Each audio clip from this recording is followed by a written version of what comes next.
Muy bien, tengan ustedes muy buenas noches. Vamos a dar inicio al módulo número 3 del diplomado en estructuras de hormigón armado.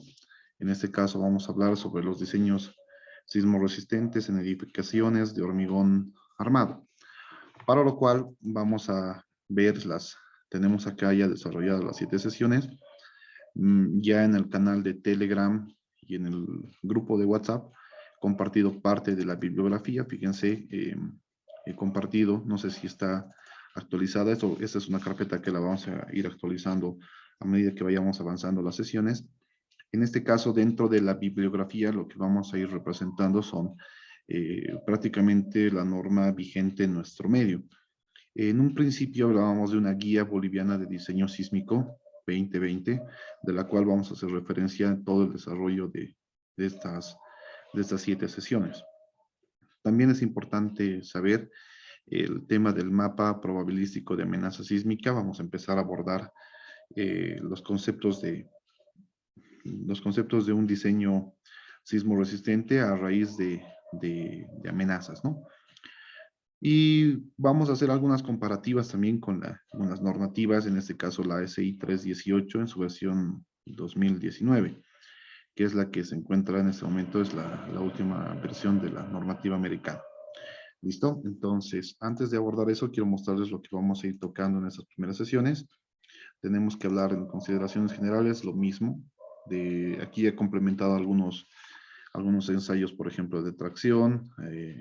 Vamos a ver el tema de los ensayos que se tiene que hacer para el tema del doblado, en el caso del acero también. Vamos a ir explicando estos detalles para que el complemento en esta sesión sea completo. ¿Listo? Entonces, tenemos bastante que desarrollar. Yo sé que 7 sesiones para un tema tan complejo es algo pequeño. Vamos a tratar de comprimir un poquito algunos detalles y, bueno, darles algunos lineamientos que de seguro van a ser útiles para cada uno de ustedes. Muy bien, entonces vamos a dar inicio, por favor, en este caso a la sesión número 1. Entonces, en esta primera sesión es pertinente que ustedes como ingenieros civiles, cursantes de este diplomado, vayan analizando y vayan dando un paso más en el escalón que habíamos hablado en un principio. Para ello, nosotros tenemos que empezar a reflejar el tema de la sismicidad a nivel local, ¿no? Estamos hablando de Bolivia. Entonces, en ese apartado hay conceptos que vamos a ir desarrollándolos, pero algo que me llama la atención es que esto prácticamente es un tema reciente en nuestro medio.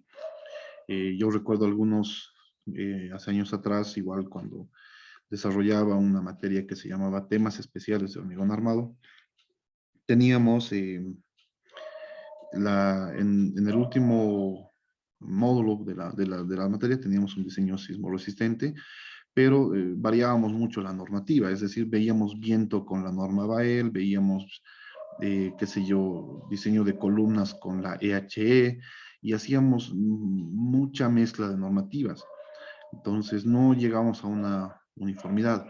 De hecho, en nuestro medio tenemos esa falencia, ¿no? Sigue vigente el Código Boliviano del Hormigón, la CBH 87, que prácticamente tiene su base fundamentada en el Código 02 y en este caso a la normativa española.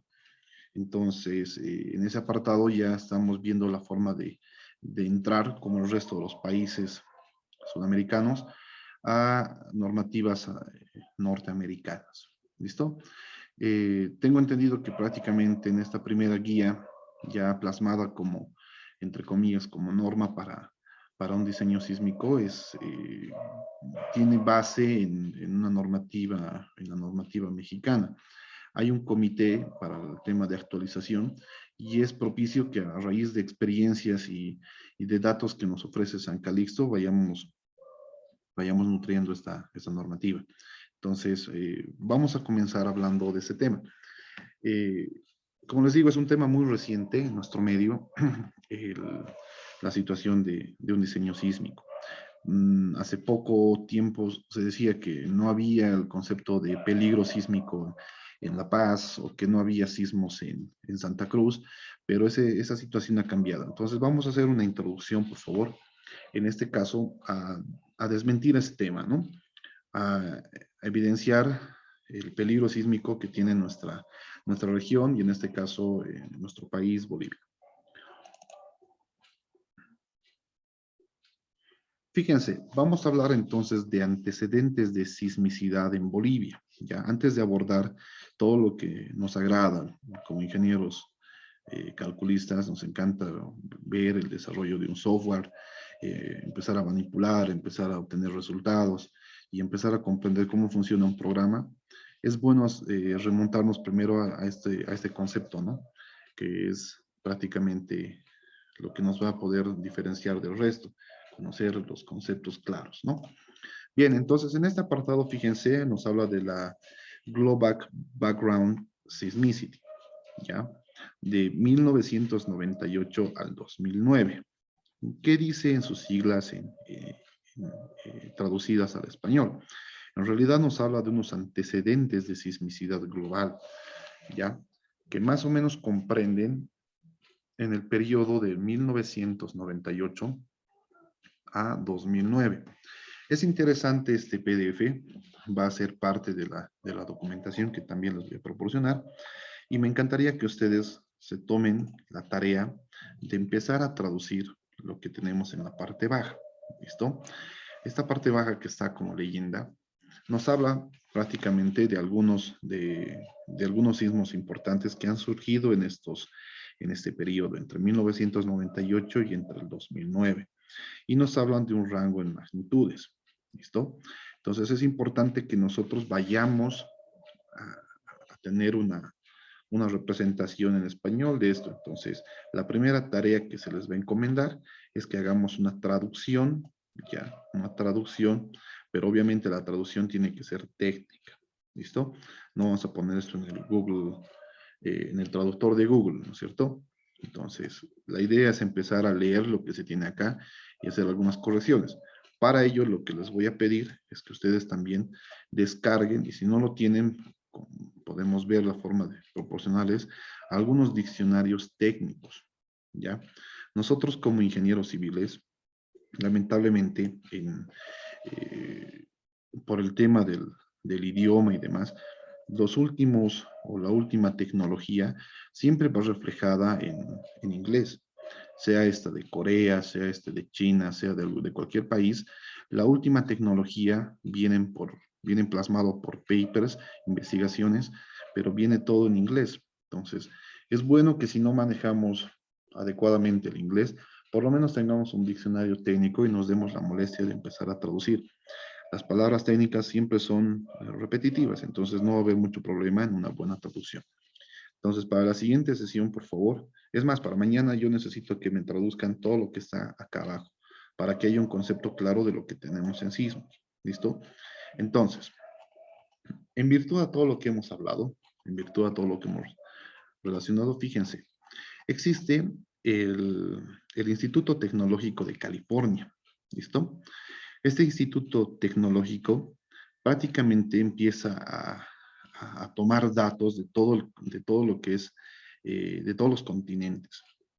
Y empieza a hacer una relación de los sismos que han empezado a surgir, especialmente en los lugares que tienen más actividad. Para ello lo que hace es tomar una referencia y nos da una leyenda. Esa leyenda es muy importante. Fíjense que acá nos habla de convergencia, nos habla de divergencia, de transformaciones. En este caso vamos a hablar de orden de cizallamiento en el suelo.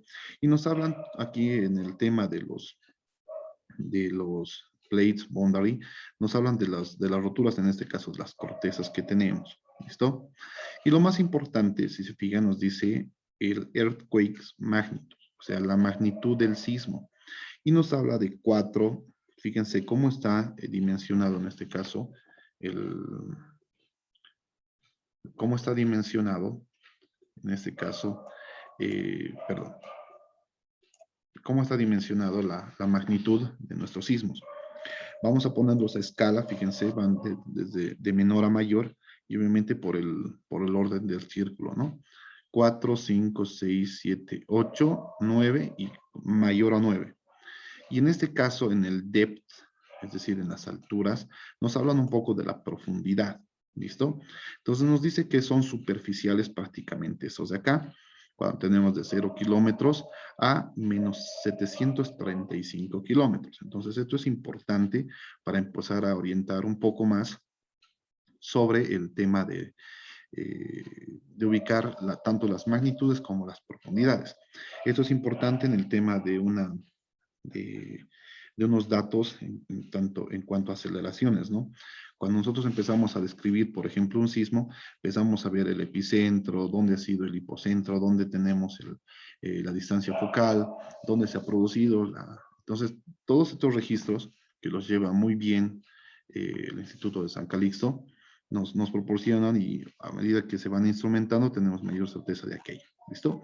Entonces, esta leyenda es súper importante para empezar a conocer los conceptos de convergencia, divergencia, saber la magnitud de nuestro sismo y obviamente las profundidades. ¿Ya? Entonces, esto vamos a hablar que es en un periodo relativamente reciente. ¿Ya? Cuando hablamos que son de 1998 a 2009, prácticamente nos está avisando que es un periodo corto con respecto a la formación, obviamente, de todo lo que ha sido nuestro mundo, ¿no? O sea, con relación a los problemas que hemos tenido. Entonces, fíjense que acá lo importante, y esto muy bien lo explicaba el ingeniero Rolando Grandi en muchas de sus presentaciones. Fíjense que nosotros en Bolivia muchas veces teníamos el concepto erróneo de poder decir que no tenemos prácticamente amenaza sísmica, ¿no? Pero cuando nosotros empezamos a referenciar, y fíjense que esto nos da unos buenos parámetros, empezamos a ver que vamos a hablar del flanco izquierdo de nuestro continente sudamericano, existe un acúmulo de puntos donde podemos referenciar claramente por los colores y por la dimensión del círculo la magnitud que han tenido, ¿no es cierto? Fíjense acá, en Perú en el 2007 surge un sismo de magnitud 8, ¿no? Y así pasa lo mismo con el tema de Perú en el 2001, una magnitud de 8.4, Chile en 1995, hablando de los países que nos colindan. Fíjense que Chile está con una magnitud de 8 en 1995. En 1960 llega a tener una magnitud de 9.5. Fíjense, 9.5. Ya. Este ha sido un sismo realmente, vamos a llamarlo así, catastrófico, porque en realidad ha arrastrado, ha tenido mucha cantidad de gente que ha fallecido, ¿ya? Entonces, si no me equivoco, el sismo que pasó era de Valdivia. Eh, Hay algunos videos que ustedes también, les voy a pasar a los links para que vayan viendo la magnitud que ha tenido ese sismo en Chile, el sismo de Valdivia, en el año 1960. ¿Ya? Vean cómo incluso hay libros que relatan lo ocurrido. Entonces, fíjense que ya tenemos, como les había dicho, un acúmulo en este flanco izquierdo de nuestro continente y que en realidad Bolivia tiene también una incidencia con respecto a este tema de los sismos. Y es más, en 1994 señalan un sismo de magnitud 8.2. ¡Wow! O sea, 8.2 relacionado fíjense, a la magnitud que ha tenido. Vamos a irnos acá. Dice 8.2, prácticamente estamos en este orden, ¿no es cierto? En este orden.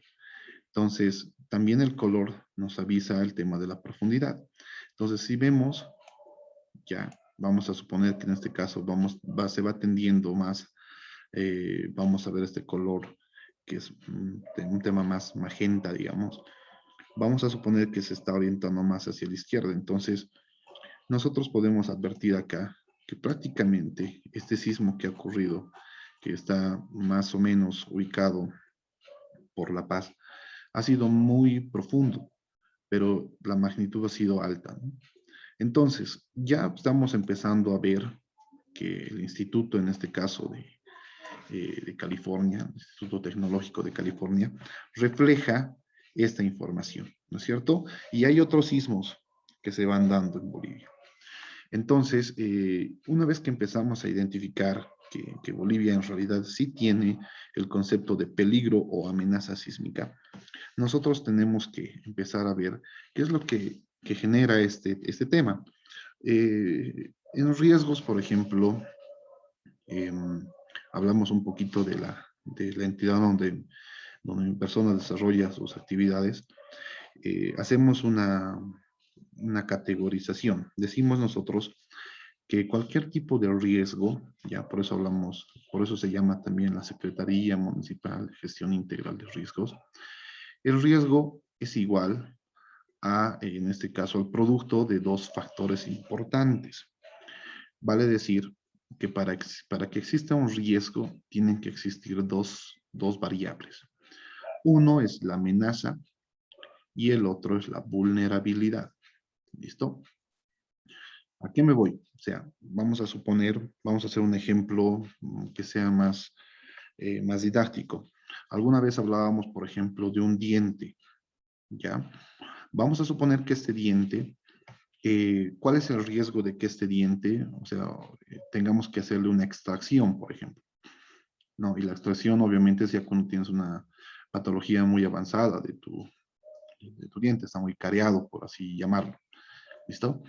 Entonces, cuando ustedes tienen el diente, ¿cuál es el riesgo de que pase eso, no? De que tengamos que extraer el diente. Entonces, el diente en realidad va a tener dos factores. Va a tener una amenaza y va a tener una vulnerabilidad. ¿Listo? En este caso vamos a hablar de la amenaza. ¿Cuál es la amenaza? La amenaza surge, por ejemplo, en el caso de que no haya una buena limpieza y dejemos, por ejemplo, residuos, que en este caso esos residuos se van a traducir por la descomposición, etcétera, en ácidos. Y estos ácidos van a hacer que exista algo de desgaste, ¿no es cierto? O sea, se va a ir desgastando el diente. Entonces, la amenaza sería, en este caso, para el dientecito, ese tema del producto de las caries, ¿no? Y la vulnerabilidad, bueno, en algunos casos nosotros tenemos los dientes son más pequeños, más grandes, y también obedece, por ejemplo, al tema del esmalte, ¿ya? Entonces, hacemos un poco esa referencia. Si tienes si tienes poco esmalte, ha habido algún desgaste, es más vulnerable a esa amenaza. Entonces, por eso decimos, si tu vulnerabilidad es alta y tenemos una amenaza también que es alta, por tanto tu riesgo es alto, ¿no es cierto? Entonces, en este caso, ya viendo desde el punto de vista estructural y a nivel de un diseño sísmico, ¿cuál sería la amenaza? ¿Cuál sería la amenaza? ¿Y cuál sería la vulnerabilidad? Para que tengamos un riesgo en este caso. La amenaza podría ser justamente la formación de estos sismos localizados, ¿no? Y vamos a explicar en este momento cómo cómo se genera esta amenaza y por qué se genera. La vulnerabilidad en este caso la vamos a ofrecer nosotros con las precarias conformaciones estructurales que vayamos a dar. O sea, ¿qué riesgo hay de que un edificio colapse? ¿Listo? Entonces ahora hablamos del carácter estructural para que todos entendamos. ¿Cuál es el riesgo o qué riesgo tiene una estructura de que ésta pueda llegar a colapsar? Entonces, hablamos de la amenaza. Va a haber un sismo. Perfecto.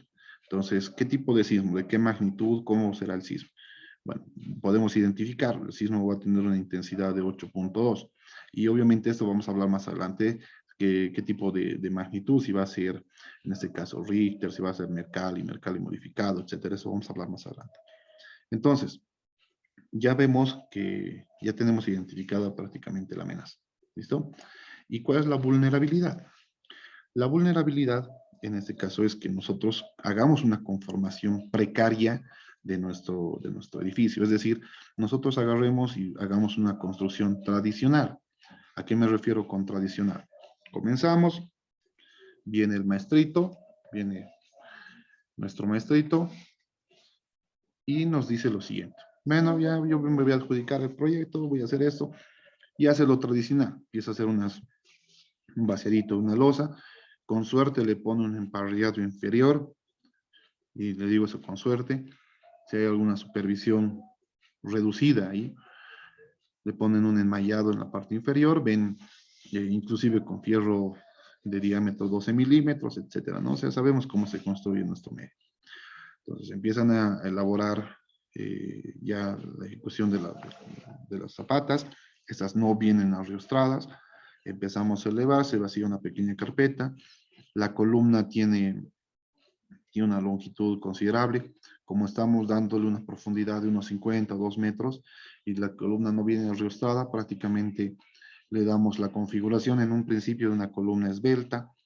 Adicionalmente trabajamos con losa de viguetas, que es la más económica en nuestro medio, y con todo eso empezamos a levantar los pisos, ¿no? Es una construcción tradicional en nuestro medio, no, las secciones de las columnas con suerte llegan a 20 por 20 o a 25 por 25, ¿no? O sea, es nuestra realidad.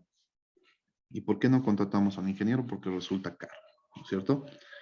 Bien, entonces, sabiendo toda esa situación, nosotros empezamos a darle, lo que le decía es quitar el esmalte en el diente, es decir, desgastarlo. Hacemos lo propio nosotros con una estructura precaria y más solamente calculada a efectos de cargas gravitacionales. Entonces, ahí surge el riesgo de colapso, ¿ya? Me atrevo a decir que si realmente nosotros en La Paz, en Santa Cruz, eh, tuviésemos uno de estos sismos, eh, la verdad sería un caos, ¿no? Por el tema, en La Paz especialmente por el tema de los suelos, Santa Cruz también por el tema de la conformación de sus suelos donde van a ser emplazados las fundaciones, La Paz también por su topografía, entonces es complejo este tema. Créeme que cuando uno empieza a estudiar sismos se da cuenta de muchas cosas y uno no duerme del todo tranquilo, ¿ya? Entonces, ya sabemos que existe este peligro, ¿ya? Tenemos ya el concepto claro de que evidentemente países como Estados Unidos hacen el monitoreo de estas situaciones, ¿no es cierto? O sea, ellos tienen igual montados acelerógrafos para poder ver el tema, por ejemplo, de las aceleraciones que han tenido, y esto lo representan en acelerogramas. En algunos casos tienen instalados GPS que van viendo el tema de los movimientos, y especialmente con el tema de las magnitudes van viendo un carácter más descriptivo. ¿Listo? Muy bien. Entonces, como ya sabemos, Bolivia en este caso, ya se refleja con un cierto grado de peligro sísmico. ¿Listo? Entonces, ¿qué es lo que pasa? Fíjense que acá, en la corteza terrestre, existen lo que nosotros conocíamos como placas tectónicas, ¿ya? Es decir, en un principio, obviamente, se notaba hace millones de años que teníamos solamente un estrato de suelo, ¿no? O sea, teníamos una bedrock, ¿listo? Una roca madre.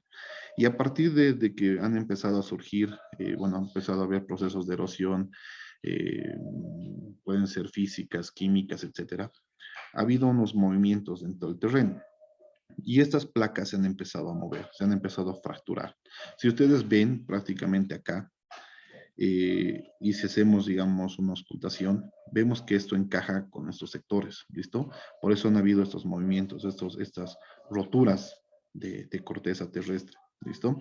Y que estos, claro, si ponemos GPS en estos puntos, vamos a ver que esos puntos también se van moviendo. ¿Qué es lo que sucede? Entonces, a raíz de todo eso, lo que se ha empezado a ver es esta fracción, digamos, de esta corteza terrestre que hace referencia a las placas tectónicas, ¿listo? Y vamos a empezar a analizar cómo se han empezado a fracturar estas. En algunos casos van a ver ustedes estas flechitas, ¿listo? Estas flechitas que están en dos direcciones, que si empezamos a revisar nos dice que esa es una divergencia, ¿listo? Al hablarnos de divergencia, lo que nos indica que prácticamente en estos sectores es donde está brotando el tema del magma, ¿ya? Entonces, en este sector lo que vamos a tener es un abrupto flujo, digamos, del magma, ¿listo? Entonces, que prácticamente estas dos partes, digamos, de estas placas las están desplazando, se está haciendo un efecto de, como si estaríamos empujando ambas, ¿ya? Por el desarrollo del magma, como les indicaba. Entonces, esta placa que es conocida como la placa de Nazca, ¿listo? Esta de acá que es conocida como la placa de Nazca, Nazca Plate, está ejerciendo presión, obviamente, sobre el continente sudamericano, que es lo que vamos a empezar a revisar. Pasa lo propio con esta placa de acá. Fíjense, igual en estos puntos tenemos divergencia, ¿listo? Entonces tenemos esta divergencia que prácticamente, como les digo, es el flujo que tenemos en este caso del magma, ¿no? Es por donde sale el magma. Entonces, de igual forma, entre la placa de Nubia, fíjense, aquí tenemos la placa de Nubia, y acá tenemos la placa sudamericana, ¿listo? Sudamerican Plate, ¿listo?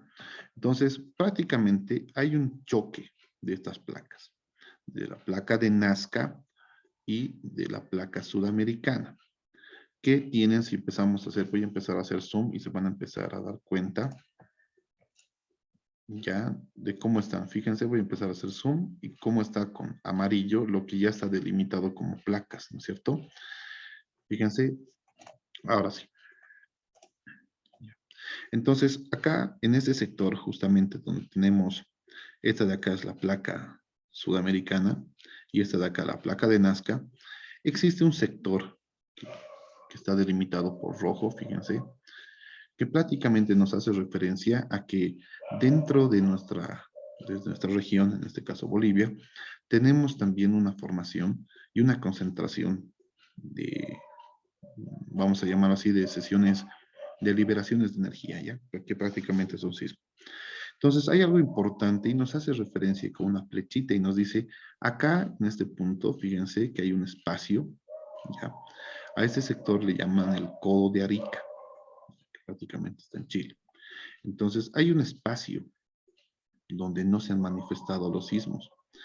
Y el detalle aquí ya viene el concepto de empezar a ver, vamos a relatar eso más adelante, qué es lo que se conoce como silencio sísmico, ¿ya?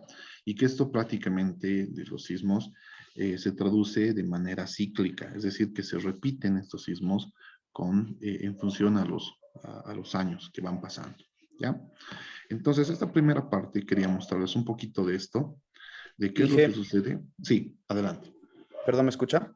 Sí, sí. Entonces, básicamente, Inge, se podría decir que en las zonas donde hay choque de placas, o sea, donde se están uniendo, o el límite, si se puede decir, entre placas, son las zonas más propensas a tener movimientos sísmicos, si vale el término. Sí, sí, exacto. De hecho, ahorita les voy a explicar Sí, un si se concepto. fija, Chile básicamente está cubierto por eso. Así es, así es.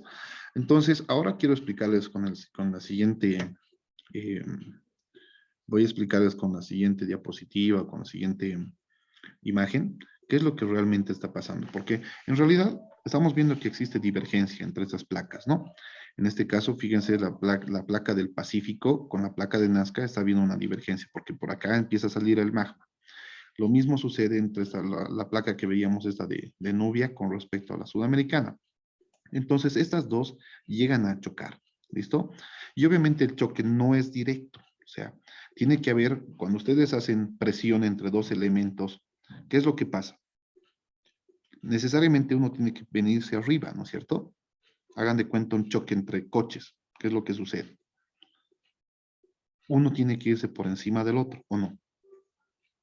Entonces, acá lo que vamos a explicarles, voy a dejar abierta esta ventana, fíjense, a ese efecto que habíamos dicho del choque que existe entre estas placas, en algunos casos se llama los efectos de la subducción en los continentes.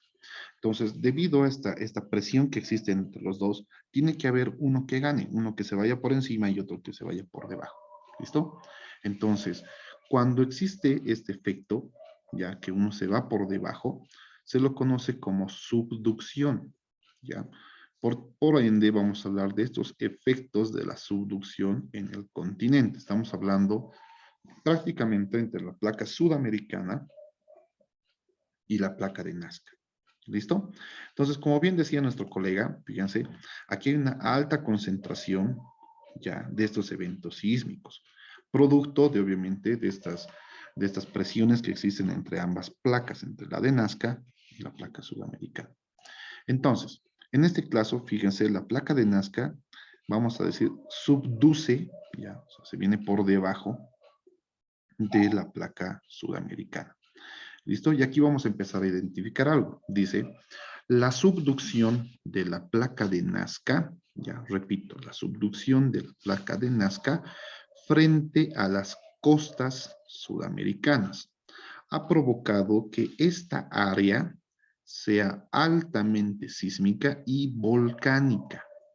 ¿Listo? Son dos conceptos. Debido a esta subducción, es lo que nos dice, debido a esta subducción entre estas placas, la de Nazca y con el efecto de la sudamericana, ha provocado que en este punto, dice, y nos muestra el sector que es próximo a las costas, ¿no? Sea altamente sísmico y obviamente se produzca el tema volcánico, ¿no? Y muestra la parte de los volcanes, ¿no? De las cordilleras en este caso. Vamos a hablar de la cordillera occidental, ¿ya? Entonces nos dice eso. También empezamos a revisar en este tema, vamos a hablar de la corteza terrestre, etcétera. Lo que nos empieza a ver, fíjense, la litosfera oceánica. Esta es la placa que se subduce, es la placa de subducción.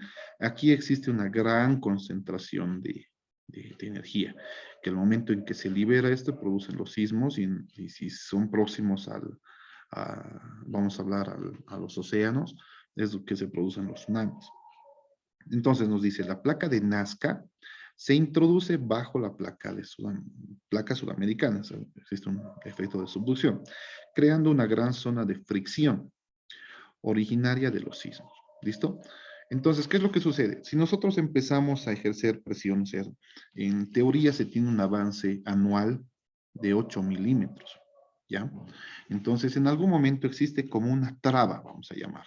O sea, que no se ha movido esos 8 centímetros, perdón, 8 milímetros, ¿listo? Entonces, no ha habido ese movimiento como tal. Perdón, 80 milímetros, que se traducen en 8 centímetros, es así, ¿ya? Entonces no ha habido ese movimiento, no ha habido ese movimiento. Pero cuando nosotros empezamos a ver que ha habido una cesión, es energía que se está acumulando, ¿estamos de acuerdo? Entonces, cuando este efecto de acá no sigue su desarrollo normal, vamos a suponer que en este punto, ya le vamos a llamar punto A. A ver, vamos a marcar unos puntitos. Vamos a suponer que el flujo normal es lo de la flecha y que este punto de acá tendría que haber pasado. Voy a hacerlo macro ya para que me entiendan. Este punto tenía que haber llegado acá en un año. ¿Listo? Para que haya su normal desarrollo. Suponiendo que no existe esta diferencia, digamos, de longitud, estos 8 centímetros, ¿qué es lo que pasa? Entonces hay un acúmulo de energía, que el momento en el que esto realmente cede, existe una liberación de toda esta energía que producen los sismos. ¿Listo? Entonces, a la vez también de que existe una concentración, como decíamos, una zona altamente sísmica, también esta subducción crea esas deformaciones en la litosfera, en este caso ya del continente. ¿Listo? Entonces, esta deformación como tal empieza a mover lo que está dentro de la Tierra, el tema del magma, y empieza a volverlo como un acordeón en la parte, digamos. Por eso tenemos acá la cordillera occidental. Entonces, toda esta cordillera, prácticamente, fíjense, tiene una gran actividad volcánica. ¿Listo? Todo lo que tenemos aquí, todos esas montañas, ¿no? Toda esa cadena montañosa, lo que podemos empezar a reflejar es que tenemos bastantes volcanes que en algunos casos están inactivos, pero que pueden activarse en cualquier momento debido a estos movimientos. ¿Listo? Entonces nos dice en este caso, la cordillera de los Andes se elevó paulatinamente por la presión que durante millones de años ejerció la subducción de la placa de Nazca bajo la placa sudamericana. ¿Listo? Entonces, prácticamente esta cordillera de los Andes ha sido producto de esa presión. ¿Listo? Entonces, esto se puede reflejar cuando ustedes, por ejemplo, hacen igual en una alfombra, empiezan a ejercer presión, o sea, con su pie, y ven cómo se va doblando eso, ¿no? O sea, se crea una, una suerte de elevación. Entonces, por eso nos dice que paulatinamente esto ha sido creado, ¿no? Ha sido millones de años. Listo. Entonces, eso es lo que quería mostrarles inicialmente. Ahora quiero ver este tema que es re importante, ¿ya? Entonces, fíjense que acá en un gráfico también podemos ver qué es lo que surgía entre la placa de Nazca y la placa sudamericana. Fíjense cómo existe el tema de las presiones, viene el tema de la divergencia que habíamos visto, y existe un contacto directo, ¿no es cierto? Aquí está nuestro continente sudamericano, y podemos apreciar que la placa sudamericana hace un contacto directo con estas placas, ¿no? Acá en la parte baja tenemos igual un contacto con la placa antártica. ¿Listo? Eso es lo que se tenía en un principio, eso es el concepto que se tenía inicial. Por tanto, decíamos, no, pues si aquí hay estos efectos, prácticamente la costa, vamos a hablar de las dorsales, esta dorsal tiene una alta actividad sísmica, pero como Bolivia está en el corazón de Sudamérica, no tiene pues alguna incidencia, ¿no? Entonces teníamos ese concepto erróneo, y aquí claramente con esta imagen podíamos haber demostrado aquello, ¿no? Decir, no, en Bolivia no se tiene sismo, prácticamente solo en la costa. Pero, ¿qué es lo que sucede? Posteriormente, los estudios empiezan a hablar de un fraccionamiento ya de esta placa tectónica. Entonces, esto nos lleva a empezar a discutir y decir, ¿qué realmente está pasando? Fíjense que ya en los años, como les decía acá abajo, permítanme un ratito. Este archivito es un poco pesado, ¿listo? Pero los voy a pasar, no se preocupen. Entonces, lo que nos decían en los antecedentes de sismicidad global, fíjense, en esta gestión, en este periodo, del 98 al 2009, nos decía, fíjense, acá hay un tema, y vamos a marcarlo con rojito, fíjense, debido a la convergencia en estos puntos, existe un fraccionamiento, ¿ya? Entonces, a eso se traduce ese plate boundary, ¿ya? Nos dice, hay un fraccionamiento, obviamente, debido a esta situación en la que estas placas están, de que tienen una divergencia, va a haber un efecto de convergencia en este territorio. ¿Listo? Eso es lo que nos indica este mapita. Entonces, si nosotros hacemos un zoom en esta referencia, vamos a podernos acercar a lo que es Bolivia y traducir ese plate boundary. ¿Ya? Que prácticamente lo que nos dice son los límites de las placas. Entonces, cuando nosotros empezamos a referenciar, existe esta línea roja que pasa, que divide prácticamente a Bolivia. ¿Listo? Entonces, en nuevos estudios, que lo vamos a ver reflejado más adelante, ya existe este fraccionamiento, ¿ya? Entonces, a lo que empiezan a revisar y dicen, fíjense que pasa por prácticamente por Bolivia, está dividiendo a Bolivia en dos. Entonces ya no se habla solamente de la placa de Nazca y de la placa sudamericana. Fíjense que aquí hay una grieta, esto que está delimitado, vamos a decir que es un fraccionamiento de esta corteza terrestre, ¿listo? Y que obviamente aquí le están poniendo unos límites, ¿ya? Lo que está ahorita con rojo es parte para cerrar el arco, ¿ya? Lo que en realidad está pasando es esto que está con magenta.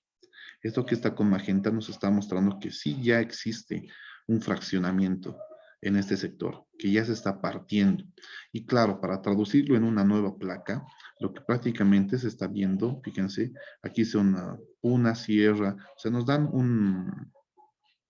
unos límites, prácticamente que son de Perú, pero fíjense acá que nos dan, con rojo es un arco, o sea, estamos cerrando el arco, vamos a suponer que es unas grietas, como cuando uno va viendo el tema de estabilidad de taludes, va viendo este tema y dice, bueno, este es el arco, este es eh, mi escarpe principal, ¿no? Así se habla, este es su escarpe principal. Entonces, en este caso estamos viendo nuestro arco, que este arco tiene que estar cerrado. Entonces, lo cierran en función a algunos límites que han visto propicios, ¿listo? En algunos libros van a ver que esto continúa, por ejemplo, así que continúa, tiene una trascendencia. Entonces, esto está siendo estudiado. Por eso les digo que incluso universidades, como lo que hemos visto, ¿no? Del Instituto Tecnológico de California, universidades de Hawái, que son pues los pioneros en este tema de investigación sísmica, son los que van instrumentando a algunos países, no necesariamente en convenios con algunas entidades como San Calisto, y algunos sí, ¿no? Que les interesa instrumentar, muchas veces viene como convenio, una cosa así. Lo importante sería nosotros empezar a tomar ¿cómo les digo? Empezarnos a potenciar en cuanto a diseño sísmico. Los países que colindan con nosotros, Perú, Chile, Colombia, son países que están realmente muy bien desarrollados en este tema, especialmente Perú. Me sorprende mucho el tema de la aplicación de su normativa y cómo a niveles de pregrado, por ejemplo, empiezan a desarrollar ya modelos con diseños sismoresistentes adecuados, ¿no? Entonces es algo a lo que tenemos que llegar. Muy bien, entonces fíjense que acá ya tenemos entonces prácticamente una fractura. Todo el tiempo hemos hablado de la placa de Nazca y de la placa sudamericana. Muy bien. Entonces, estamos en el punto número 4. Lo que les decía, cuando empezamos a ver estos años, decimos 1994, decimos, claro, pasaron en el 94, no hay ningún problema. Pero hay antecedentes y existen libros de historia donde reflejan que en años, por ejemplo, en el 62, en el 65, han sentido sismos de mayor magnitud. ¿Listo? Entonces ellos describen y dicen, claro, han partido casas claro, las casitas también eran de adobe. Entonces, es bueno también empezar a leer ese tipo de textos para empezar a hacer referencia un poco a la data de este peligro sísmico. ¿Listo? Muy bien, entonces ya sabemos que en el 94 ha surgido un sismo. Entonces aquí existe un concepto que nosotros en ingeniería sismo resistente hablamos de lo que es de los periodos, ya, o sea, del tiempo. Entonces, el periodo en que va a volver a ocurrir un sismo similar. Entonces, a eso le conocemos como periodo de retorno, ¿ya? Entonces, fíjense que en Bolivia prácticamente no ha habido algo grande. Y también ha habido un silencio sísmico en la parte de Perú, es decir, que no ha habido actividad si bien escuchan en las noticias, son profundos los sismos que están ocurriendo. En algunos casos se siente y ellos ya viven ya normal, ¿no? Pasa un sismo y dicen, sí, eso ya va a pasar, va a tener su réplica, ¿no? Entonces, ellos ya tienen incluso medidas de contingencia. Nosotros no. Entonces, debido a que no existe, como les decía, esto que viene de manera cíclica, que más o menos tenemos un periodo de retorno en lo que va a transcurrir esto, existe el concepto de silencio sísmico, ¿ya? Entonces, fíjense, y esto es algo interesante porque el Ministerio de Ambiente de Perú, también colaborado por el Instituto Geofísico de Perú, y obviamente aquí tienen el Perú Primero, que es una página que va desarrollando todas las publicaciones, nos habla de un glosario, ¿no? Es decir, ¿qué significa esta terminología? Y nos dice, el silencio sísmico, hace una referencia y dice, es una región donde no ocurre un sismo importante, ojo, importante, en un largo periodo de años, ¿ya? Es una región donde no ocurre un sismo importante en un largo periodo de años, pero que está bordeada por regiones en donde ocurrieron sismos recientes. ¿Listo? Entonces, cada vez se va acercando, ¿no? Cada vez escuchamos que los sismos están más pegados a lo que es Bolivia. Entonces, existe un término, que es el silencio sísmico, que se debería aplicar también para nuestro medio. En Perú, hablan mucho de eso. Si ustedes ven páginas de Perú y empiezan a ver libros y demás, los profesores empiezan a hablar de eso, ¿no? Existe un silencio sísmico. Entonces, ha habido cualquier momento esto se activa y va a ser de magnitud alta, ¿no? Porque dicen, está avisando, ¿no? Y muchos profesores decían, si el río suena es porque piedras trae, ¿no? Entonces, ya te está advirtiendo, te dice. Entonces hay que estar preparado. Por eso en muchos casos, ya, no solamente hacen un diseño sismo resistente, ya, Eh, que el concepto como tal es lo siguiente. Tú tienes un edificio, está diseñado bajo el concepto de que va a resistir a un sismo, pero lo que te está diciendo es que tu edificio no va a colapsar, pero que va a tener graves daños. ¿Listo? Que después de eso, o sea, vas a salir, vas a evacuar a las familias y lo más probable es que tengas que demoler. Y la inversión de muchas personas por un departamentito, se han comprado, han hecho con los ahorros de toda su vida, se han comprado un departamentito y esa ilusión se viene abajo, ¿no? Entonces es complejo ese tema, es complejo. Por eso ya empiezan a haber tecnologías más recientes, que es prácticamente el tema de diseño por desempeño. Y algunas técnicas que son importantes como el aislamiento sísmico o como tal el tema de disipadores de energía, ¿no? Disipadores y los aisladores de energía, ¿no? Entonces, eso también podemos desarrollarlo un poquito más adelante y ver a qué se referencia eso, ¿ya? Y entonces hace un ejemplo y dice, Lima arrastra un silencio sísmico desde 1746, lo que significa que tiene mucha energía acumulada y que en algún momento provocará un sismo de gran magnitud. ¿Estamos de acuerdo? ¿Alguno de ustedes ha sentido algún sismo?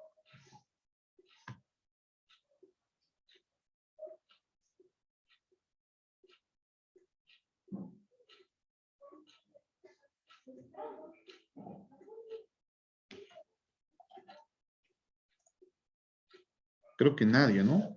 Nadie responde. Por lo menos en el chat escriba. Dije, ¿cómo está? Sí, ¿Sí? sí, sí, no. Sí.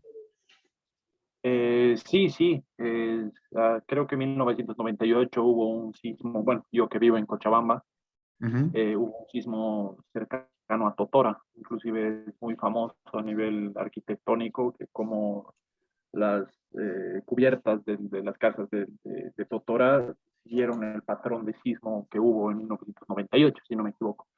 Y Ya. hasta hace poco hubo, creo, un sismo aquí de Cochabamba, creo que hace 2 años, que no fue muy fuerte, pero sí, evidentemente se siente. Y sobre todo si vives en edificio, en las partes, En los pisos en más los altos, pisos de ¿no? arriba, se siente mucho más. Excelente. Muchas gracias. Eh, ¿Alguien más ha sentido algún sismo? Inge, como dijo Rodrigo, creo que Cochabamba, pero en la zona de Aiquile es una zona bastante, eh, ¿cómo se podría decir?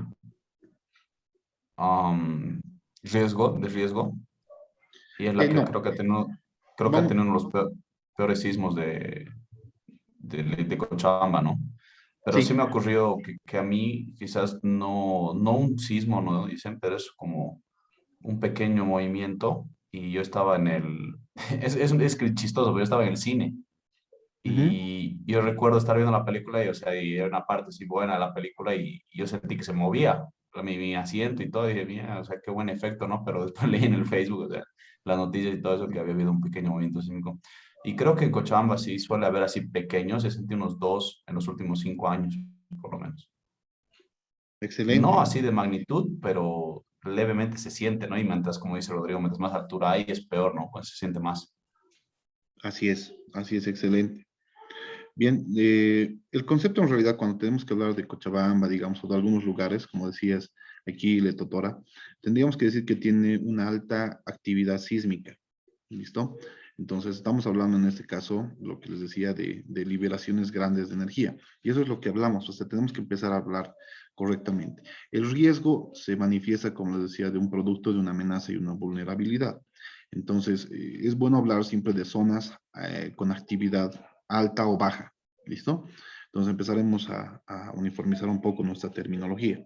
En este caso, como les digo, el silencio sísmico lo que nos indica es que hay periodos largos, ¿no? Periodos largos en los cuales no se refleja un sismo de gran importancia, pero que en sectores colindantes, cercas, o sea, en lugares cercanos, tenemos la ocurrencia de sismos, ¿no? Más altos. Entonces es como que se va acercando, ¿listo?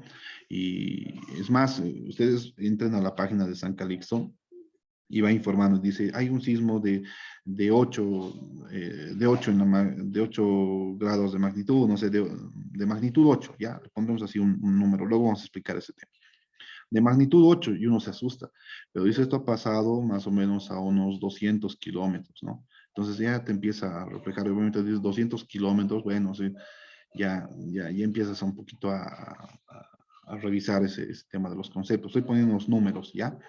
Pero revisen por favor la página de San Calixto. Entonces, algo que a los peruanos, por ejemplo, les asusta mucho, y ellos tienen convenios con Japón, con Chile, entonces su país está totalmente instrumentado, ¿ya?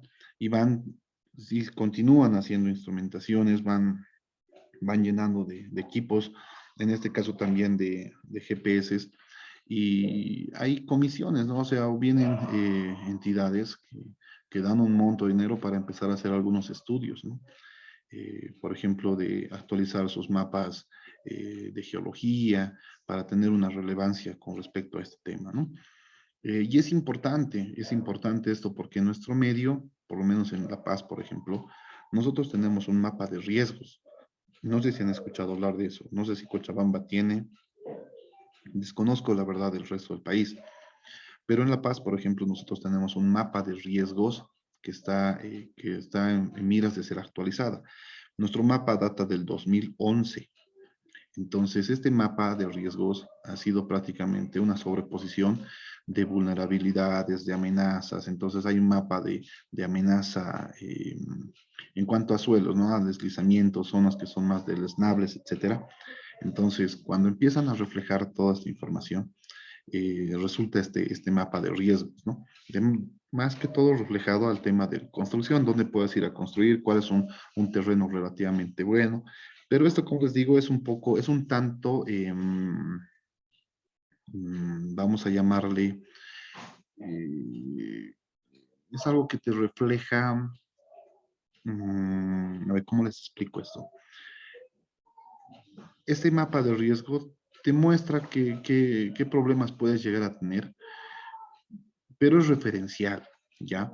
O sea que tú, por ejemplo, si te dicen este terreno es malo, no es bueno para construir, si tú te compras el terreno y demuestras, por ejemplo, que vas a invertir bastante en fundaciones profundas, etcétera, puedes cambiar las características de esa zona, por ejemplo, porque con un mal terreno, si tú haces fundaciones profundas, mejoras las características o densificas el suelo, vas transmitiendo tus cargas a un suelo, a un estrato, digamos, más resistente. Entonces, es un tanto referencial, ese es el término, ¿ya? Pero es algo que es un avance. Entonces, en este nuevo mapa de riesgos que se quiere actualizar, también se quiere identificar las zonas con alta actividad sísmica, para empezar a decir, bueno, mira, tú tienes aquí esta situación, tenemos todas las amenazas, la zona debido a la topografía, debido a los malos suelos que uno tiene, que son rellenos, entonces estaríamos hablando de vulnerables, ¿te das cuenta? Entonces, nosotros tenemos un suelo que es malo, rellenos, la topografía no nos ayuda, existen precipitaciones pluviales que cambian las propiedades continuamente de este suelo, y bueno, entonces esa vulnerabilidad con respecto a las amenazas que tenemos, que le estoy mencionando, entonces tenemos un peligro, ¿no? Un riesgo alto. Entonces, Dije a una eso duda, vamos a hacer perdón. referencia. Sí, Hubo hace unos par de años, creo que fue que hubo un deslizamiento, ¿verdad? Bueno, de los tantos que hubo, pero creo que el último que yo leí era por causa de que construyeron sobre donde era un relleno sanitario hace muchos años. así es. Ujú. Uy, eso es una de las peores cosas que se puede hacer, ¿no? Realmente. Sí, lamentablemente, mm, la población crece y obviamente todos queremos tener un techo propio y no tenemos, o sea, desconocemos. Y miren, nosotros que somos ingenieros civiles y demás, muchas veces cometemos el error de comprarnos terrenos pésimos, ¿no? Porque son más baratos y demás. Entonces, imagínense nosotros con ese grado de instrucción, cometemos esos errores con mayor razón las personas que no han estudiado esta profesión o que no tienen un conocimiento por lo menos bajo de qué están haciendo. Entonces, prácticamente ha sido el deslizamiento de Cantutani. ya en San Jorge. Esto ha arrastrado bastantes casas, ha sido un deslizamiento terrible por el tema de los flujos de esta basura que se ha creado, que es lo que estamos viendo, ¿no? De hecho, ahora estoy trabajando también ahí, haciendo una obra de estabilización que tiene un monto aproximado de 40 millones de bolivianos. Son pilotes vinculados con pantallas, hay que hacer una reconformación de plataforma, muros interramesh, entonces es complejo el tema. Pero fíjense que prácticamente ese sector igual estaba como riesgo, como bien dice el colega, era una zona que era de topografía accidentada, tenías un relleno sanitario prácticamente que no ha sido cerrado, tenías, prácticamente era un botadero, ¿no? Habían escombros y demás, y sobre todo ese material es donde han empezado a conformar sus casitas, ¿no? Y a raíz de eso pues, ha pasado lo que todos sabemos.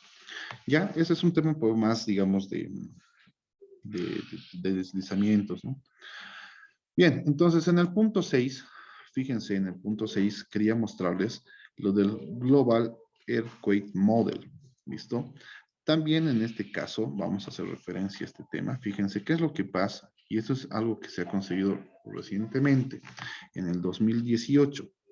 El Global Earthquake Model, es decir, el GEM, nos muestra un modelo en el 2018. Y nos dice, fíjense, vamos a leer igual estas leyendas. Igual, por favor, yo quisiera que nos organicemos. Somos ahorita, somos 5 participantes. Entonces, vamos a pedirle a Daniel y a Jaime, que hagan la traducción de nuestro primer antecedente. Esto va a ser, por si acaso, evaluado en las notas también. ¿Ya? Entonces, esta primera parte, por favor, esto de acá, necesitamos que lo traduzca Daniel. Esta segunda parte de acá, con toda esta leyenda y demás, lo va a traducir Jaime. ¿Listo? Con respecto al Global Earthquake Model, vamos a traducirlo en Para 5 personas. ¿Perdón? mañana, Inge, perdón. Para mañana, Inge, perdón.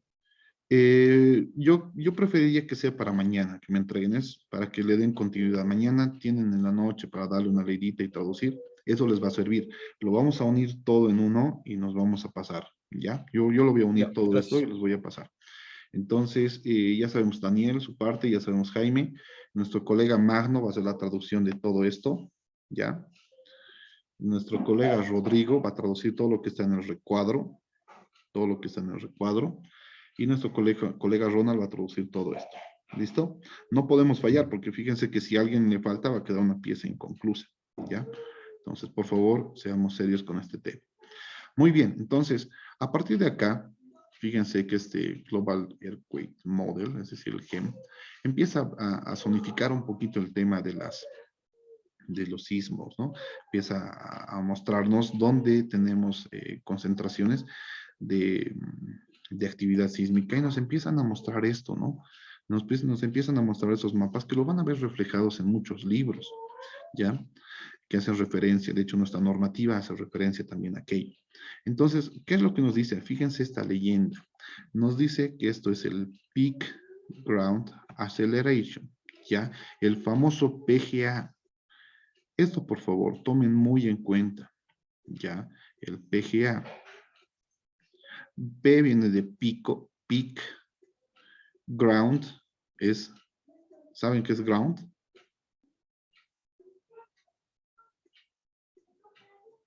¿Se traduce como? Ground del suelo.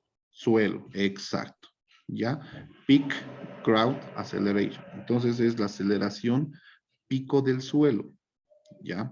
Eso es lo que tenemos que empezar a ver. Muchos ya van a tomar el PGA, ¿listo? Entonces es el Peak Ground Acceleration. Es la aceleración pico del suelo. ¿Qué es lo que sucede? Cuando nosotros empezamos a ver modelos sísmicos, muchos agarraban antes, o sea, cuando no teníamos el concepto bien claro, decían, ¿qué es el sismo? Bueno, el sismo sabemos que es una liberación de energía, etcétera, etcétera. Ya, pero ahora mi estructura, ¿cómo le aplico el sismo? Yo veo que mi estructura se mueve de izquierda a derecha, o sea, empieza a tambalear. Entonces, es que el suelo se está moviendo.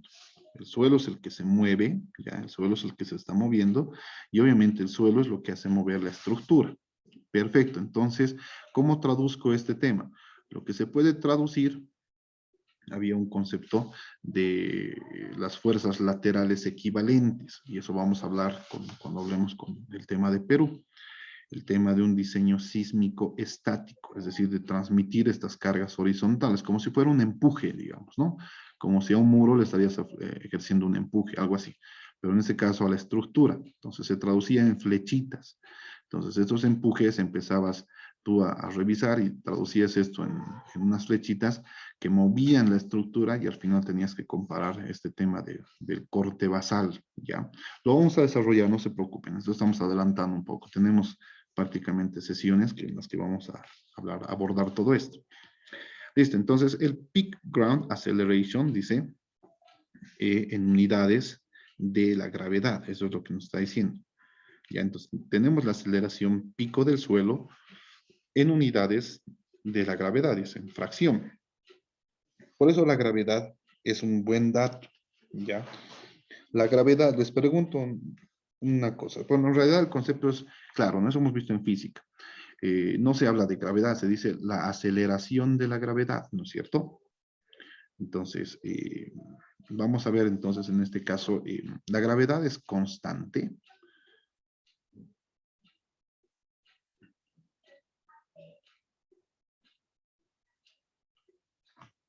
O sea, la gravedad es constante. ¿Alguien sabe eso? Es una buena pregunta. ¿La aceleración de la gravedad es constante?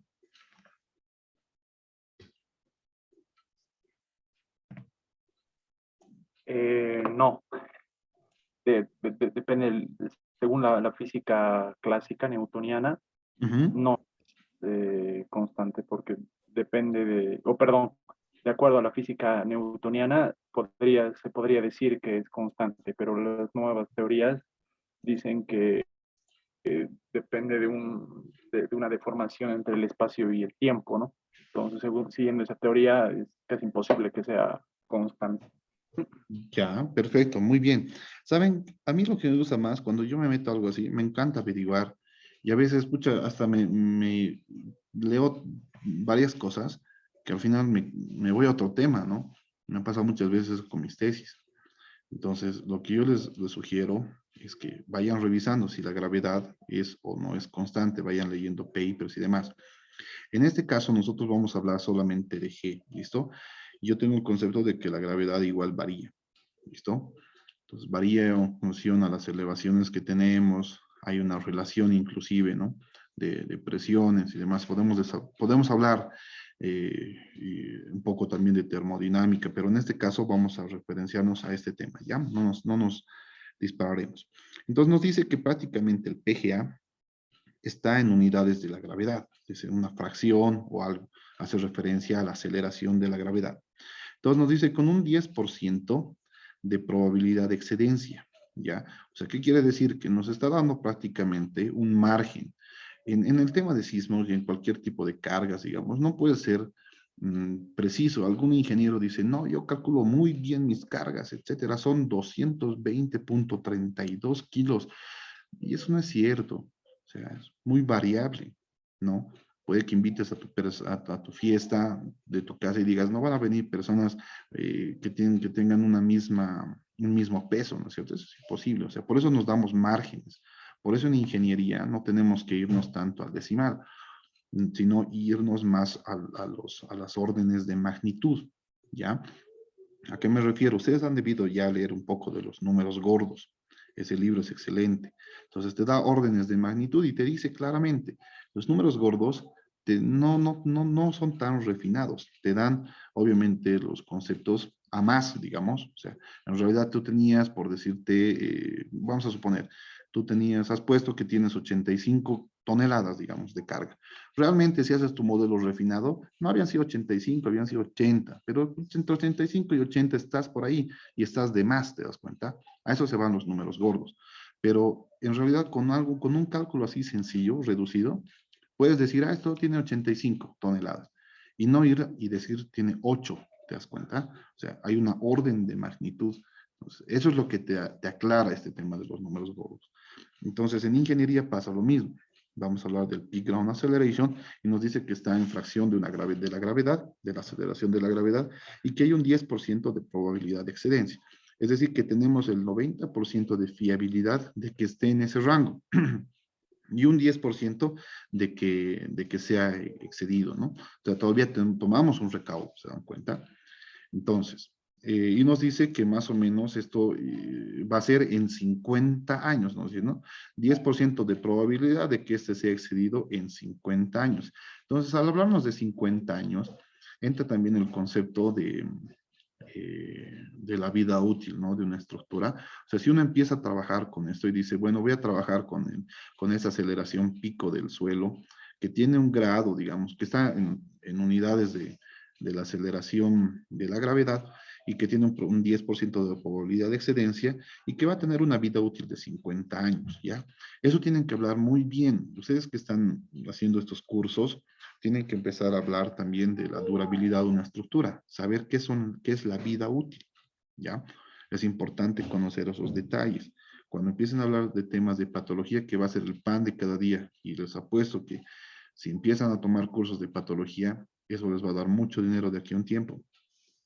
Porque las personas ya que se han comprado sus edificios y demás, los edificios tienen más de 30 años, más de 50 años en algunos casos, y que quieren hacer reparaciones y no saben cómo hacer un refuerzo, si es un mantenimiento, si es una rehabilitación, o sea, no tienen el concepto claro, ¿ya? Entonces nos dicen todo eso, nos habla un poquito más de la vida útil, dicen 50 años, y nos dice que tiene esto, que es equivalente a un periodo de retorno de 475 años, ¿ya? Entonces nos da una escala, fíjense, nos habla de 0.03, que podríamos traducirlo, ¿no? Fíjense, hasta acá, por ejemplo, a 0.9 veces la gravedad. Entonces, aquí aproximándonos incluso a mayores a 1.5, ¿no? Entonces, si se fijan, empezamos a revisar, por ejemplo, Bolivia, vamos a extraer esa partecita y dice, bueno, fíjense que para Bolivia, vamos a suponer entonces para La Paz, fíjense que para La Paz, en este caso, tenemos un color más o menos amarillito, ¿no? Entonces, si empezamos a referenciar con esa leyenda que tenemos, fíjense acá, más o menos estaríamos pensando que para La Paz estaríamos con 0.20 veces G, ¿no? O sea, 0.2 G, ¿ya? Entonces es el 20% de la aceleración de la gravedad. A ver, a ojo de buen cubero, nuestro colega de Tarija, ¿qué colorcito le ve para su ciudad? Amarillo, ¿no? Sí, igual que La Paz. Ya, perfecto. Entonces estaríamos con 0.2 veces G, ¿no? Ahora fíjense aquí para Cochabamba, para Santa Cruz existe una variación. Entonces, esto es, como les digo, más o menos te muestra a nivel mundial cómo se están conformando este tema de las aceleraciones picos del suelo. Entonces, dentro de este mapa también existe, vamos a hablar, un detalle importante, ¿ya? Nosotros convivimos siempre con nuestros colegas, sean arquitectos, a muchos de seguro de ustedes les ha tocado compartir con ingenieros geólogos, en algunos casos compartimos con topógrafos, o sea, para poder llevar un proyecto de la mejor forma, tenemos que nomás abrirnos a distintas disciplinas. Y por eso se ha creado también el tema BIM, ¿no? Es una interacción prácticamente entre estas profesiones.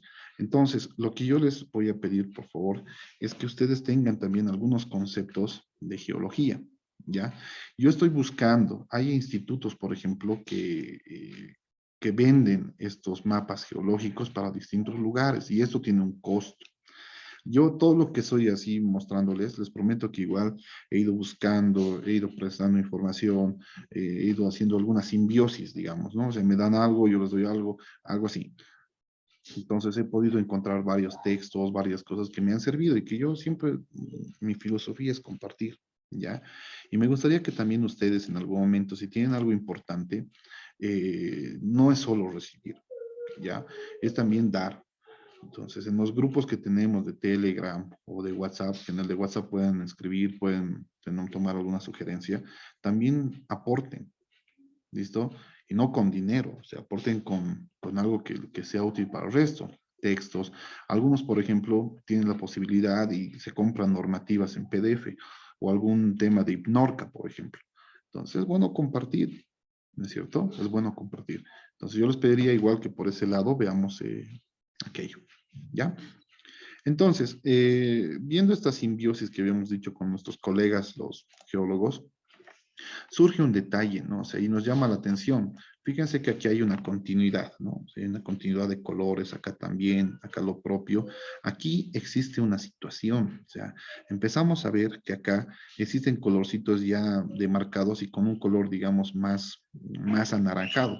Si bien para La Paz veíamos aquí un amarillito, fíjense que aquí hay una alta concentración en este sector, que si nosotros vemos, por ejemplo, nuestro primer mapita, empezamos a revisar, prácticamente coincide con esto, ¿ya? Y obviamente estos han sido estudiados por distintas personas, pero tienen una coincidencia grande. Entonces, algo nos llama la atención. Y es por eso que nosotros tenemos que empezar a orientar también lo que pasa con la geología. Lo repito, a ver, ustedes que hemos visto la primera parte en el módulo 1, hemos visto lo que es el diseño de unos muros de contención. Teníamos que ver la estabilidad desde un carácter de vista local y un carácter de vista global. El carácter local era que tu muro no se deslice, que tu muro no se asiente, que tu muro no se vuelque. Ya, esa era la primera fase que revisábamos. Y a partir de esos tres factores decías, ah, bueno, ya le doy. Entonces empezabas a poner a hacer tus cálculos y traducías todo eso al final en armadura, por ejemplo, para un muro en cantilever o un muro en voladizo, digamos, ¿no?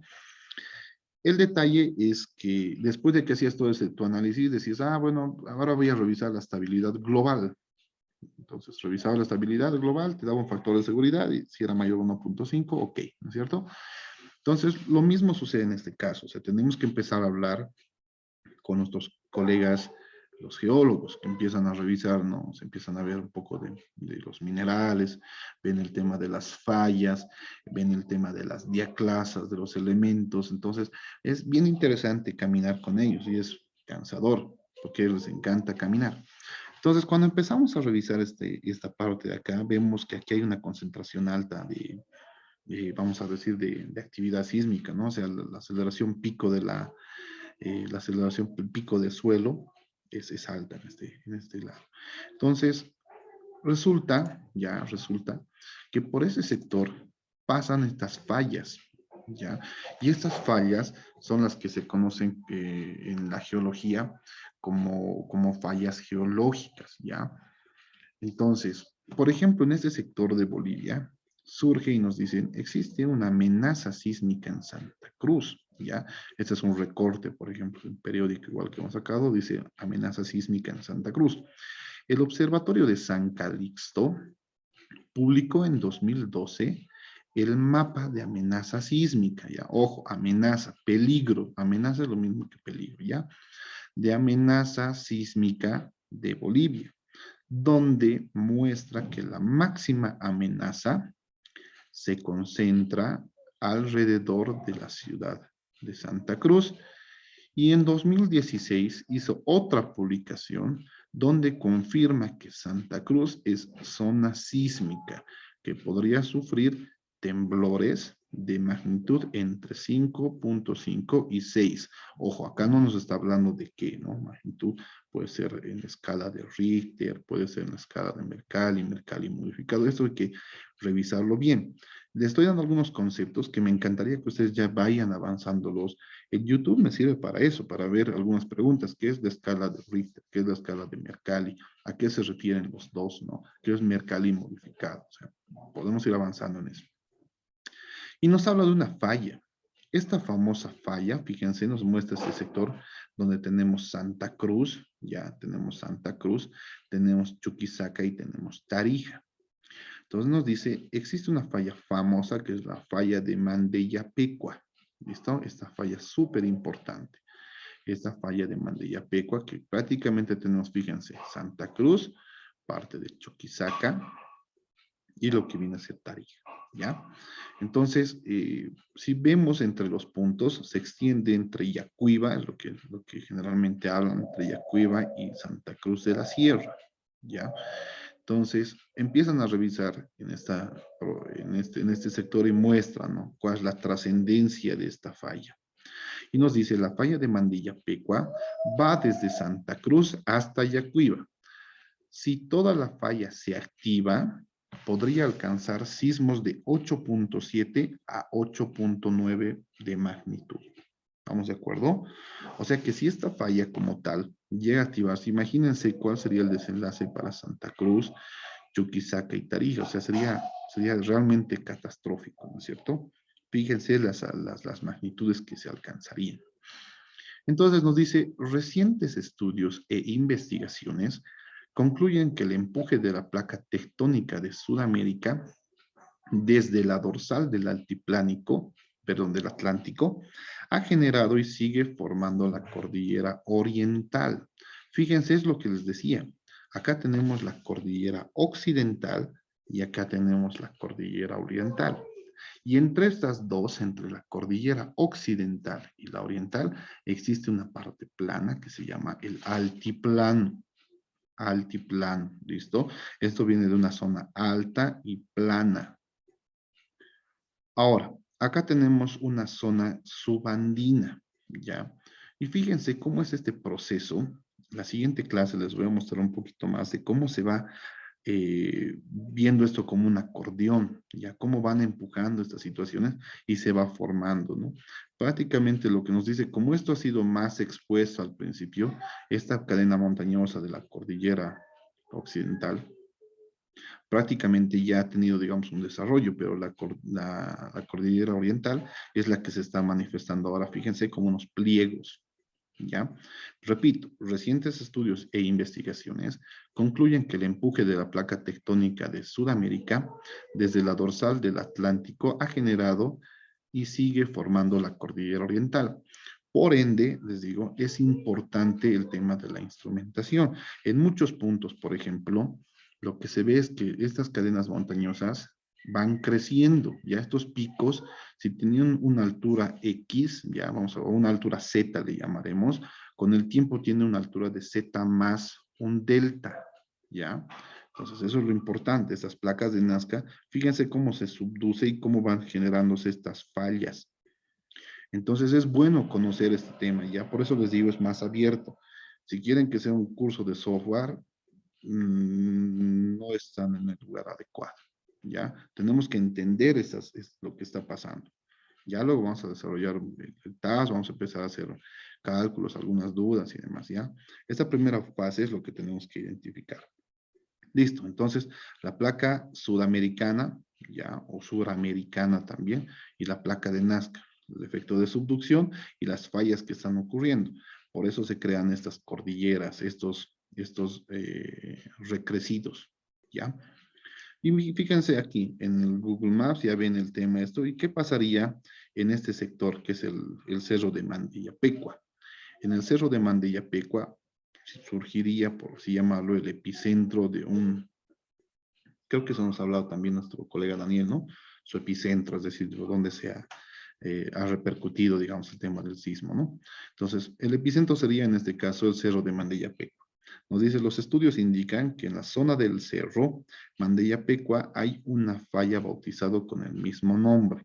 Entonces, podría ser probablemente el lugar donde tengamos ubicado nuestro epicentro. ¿Listo?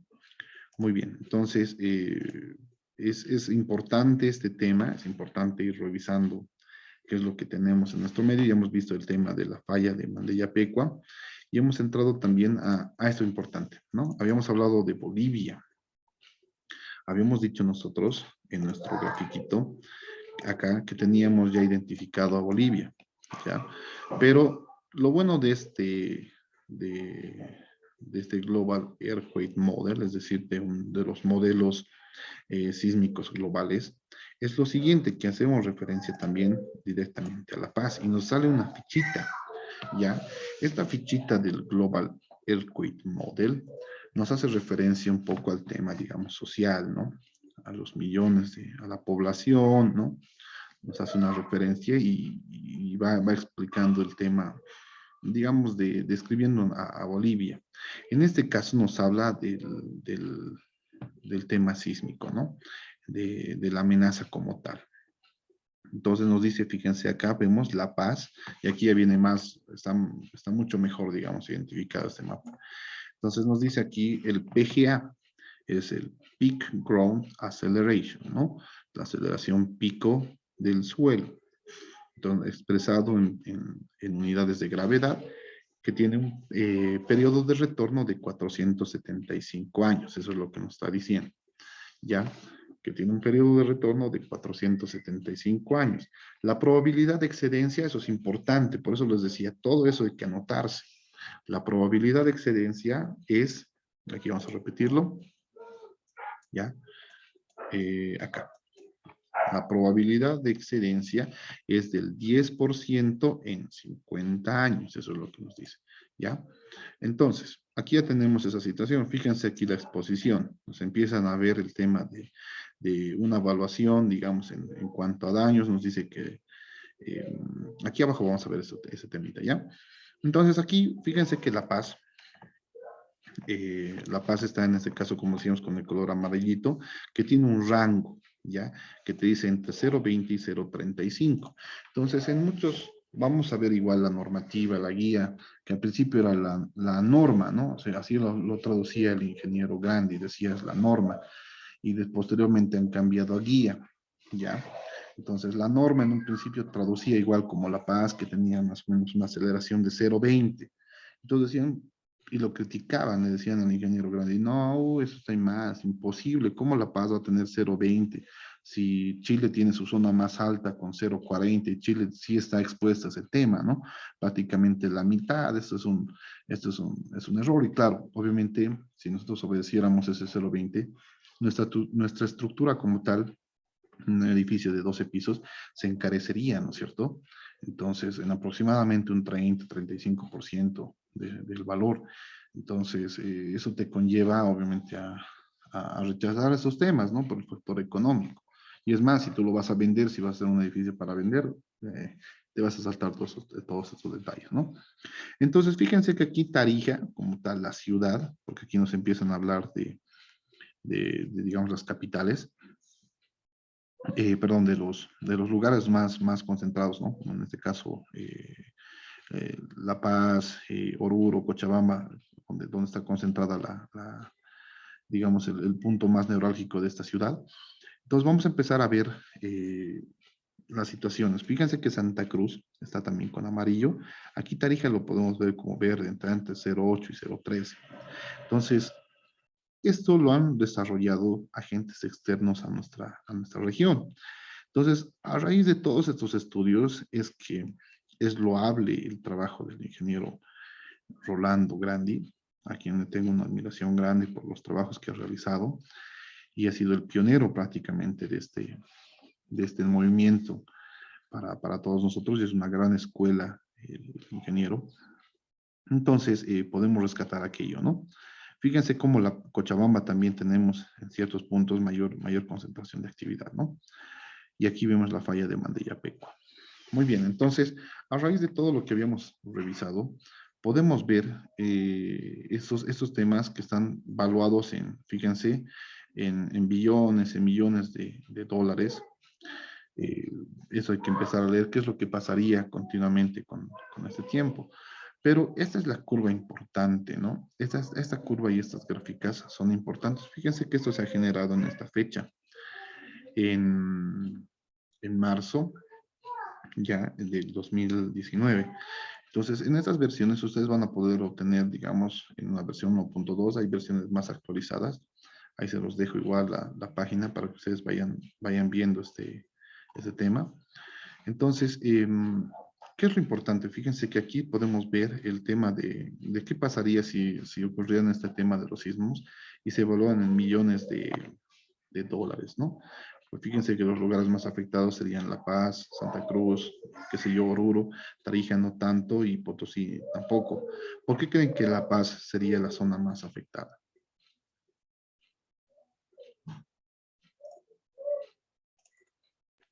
Inge. Ujú. Yo considero que La Paz sería de las ciudades más afectadas, incluso más que Santa Cruz, por la topografía y cómo se ha construido y en qué parte se ha construido, ¿no? Si bien Santa Cruz, por ejemplo, tiene alto riesgo, igual que La Paz, en Santa Cruz debe haber, pero no en la misma magnitud de construcciones en lugares donde realmente no se debería hacer, si se puede decir, vale el término ¿no? Como en las laderas más que nada. Ya, perfecto. Eso está muy bien. Y tienes toda la razón. De hecho, La Paz es más caótico, porque imagínate qué es lo que pasaría con un sismo. La Paz tiene sectores identificados, que son 33 zonas, y eso lo van a ver en el periódico y demás. 36, algunos hablan de 36. Hay sectores que ya se están trabajando en poderlos estabilizar, pero hay zonas de muy alto riesgo, ¿ya? Entonces, el detalle es que son prácticamente deslizamientos que se han quedado en algunos casos inactivos y en otros casos están activos, ¿ya? Eh, Imagínate que si tú sacudes el suelo, en La Paz, lo catastrófico sería el tema de estas activaciones de los deslizamientos. Prácticamente al hacer una hollada, al hacer este movimiento, generaríamos la activación de estos deslizamientos y no habría estructura que quede de pie, ¿no?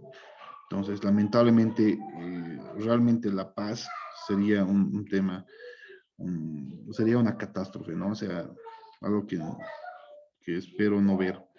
Lamentablemente, en algunos cursos que he realizado igual, me han comentado que este tema del silencio sísmico y demás es más alarmante en las regiones, por ejemplo, de Arica, en la costa, lo que les decía, el codo de Arica, etcétera. Entonces, a ver, pues, permítame un ratito.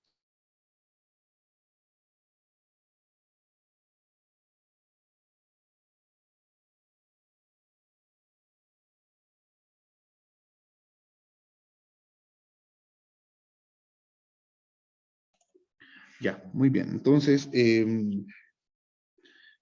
por ese tema, La Paz es complicado, ¿no? Por el tema de los deslizamientos que pueden activarse. Los que en este momento están inactivos pueden tener esa trascendencia. Muy bien, entonces ya hemos hablado de lo que pasaría en La Paz.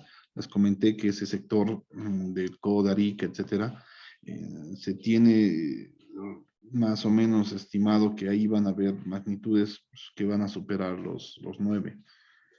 Y eso va a llegar a La Paz con una intensidad aproximadamente de unos 5 o 6, y ahí sí sería catastrófico, ¿no? Prácticamente al hablar de que en Arica existe esa intensidad, es prácticamente fractura de todo ese sector, ¿no? Y algún profesor, un doctor en ingeniería sísmica de Bolivia que se fue a trabajar a Estados Unidos, nos comentaba que este tema iba a tener relación entre el 2022 y el 2025, ¿no? Entonces es difícil predecir este tema, pero nos daba ya un margen, un rango en el cual podía pasar esta situación.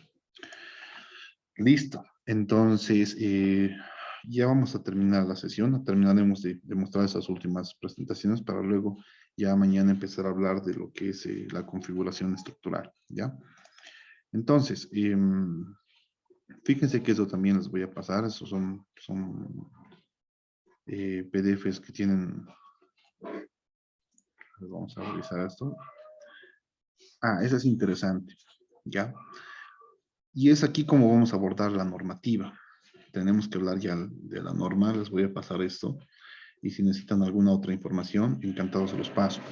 ¿Qué es lo que sucede? Acá nosotros vamos a ver la USGS, ¿ya?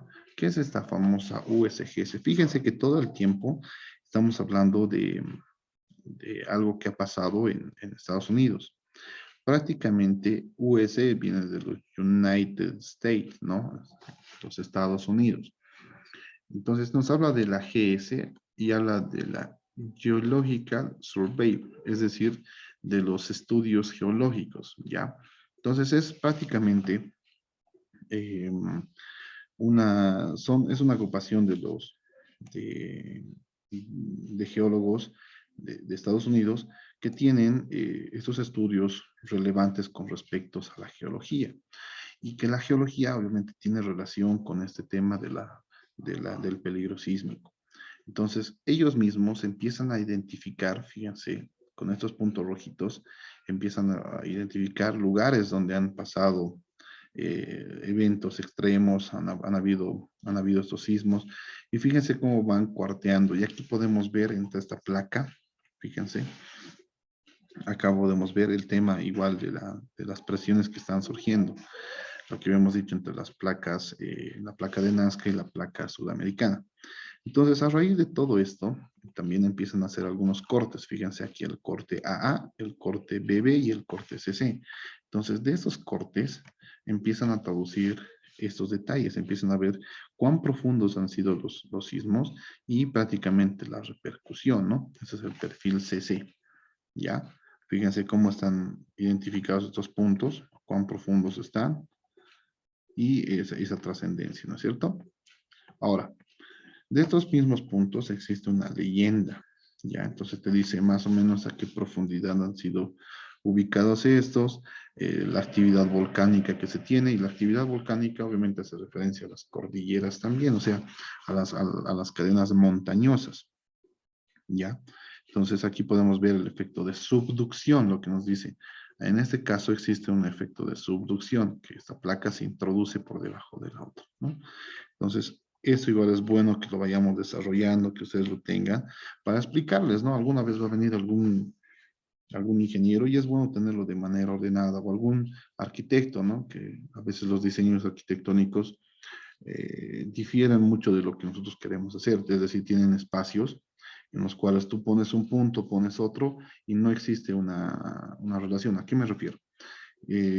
Nosotros sabemos que tienen que ir concentrados en un punto los núcleos de ascensores, los núcleos de las escaleras, etcétera, y empezar a configurar lo que son los sistemas duales de pantallas y los pórticos. Entonces, cuando un arquitecto empieza a disponer por los núcleos en distintos lugares y nosotros empezamos a construir el edificio, no nos damos cuenta de que existe un punto que se llama los centros de torsión, y en algunos sectores donde se concentra la masa. Entonces, cuando estos puntos son muy alejados, existen excentricidades que cuando tú empiezas a construir, ya le has dado una patología a tu edificio, ¿te das cuenta? Es que ya has armado mal tu rompecabezas, por así llamarlo, ¿ya? Eso lo vamos a hablar a detalle cuando hablemos de la configuración estructural como tal. ¿Listo? Muy bien, entonces, ¿qué es lo importante acá? Vamos a empezar a ver qué es lo que sucede con el tema de los movimientos. Fíjense el tema de la subducción acá, y que también han sido identificados, ¿no?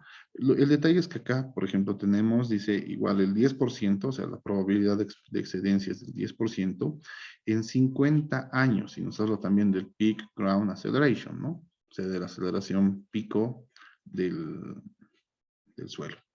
Entonces aquí nos habla, por ejemplo, para Bolivia, fíjense aquí La Paz, ¿ya?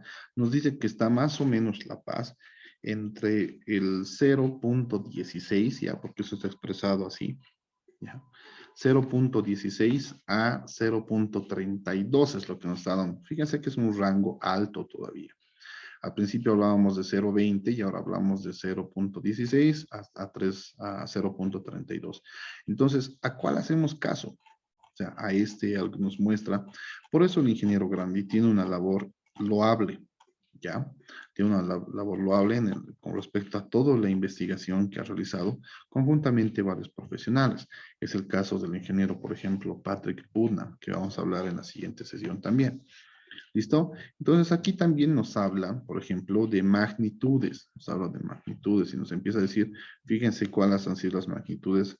En este caso, tenemos magnitudes de 8.5 y de 8. Entonces ahí los años también nos reflejan. Fíjense los años, por ejemplo, lo que hablábamos en Chile, los sismos que han tenido bastante, o sea, que han sido más altos, ¿no? En cuanto a magnitud. Y estos cortes que reflejaban las cadenas montañosas, que es lo que veíamos en una imagen inicial. Fíjense cómo se están creando estos sismos, las liberaciones de energía, acá, ¿no? En algunos casos los tsunamis, o que estos han tenido trascendencia en otros continentes también. Entonces, prácticamente llegamos a la primera figurita, ¿no? A esta de acá. Entonces, esta es la que se traduce en las cadenas montañosas, la liberación de energía. Fíjense, es traducido en esto. Qué interesante, ¿no? Que una imagen se pueda traducir en un corte y podemos extender todo lo que se lleva en conocimientos. ¿Listo? Entonces, hasta acá ya podemos empezar a tener unos antecedentes de esto. Esta primera clase me gustaría llamarla así, traducirla como antecedentes de sismicidad global.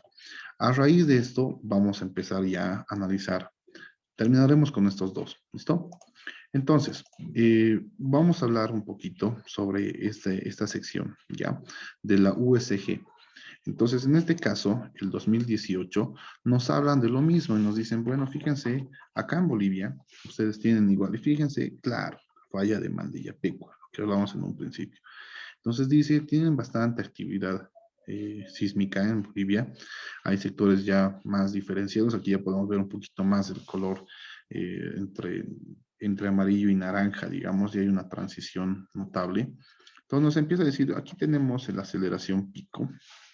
Ya nos dice, esta es la aceleración pico horizontal con el 10% de probabilidad de excedencia. Esto es importante, ¿ya? Con el 10% de probabilidad de excedencia.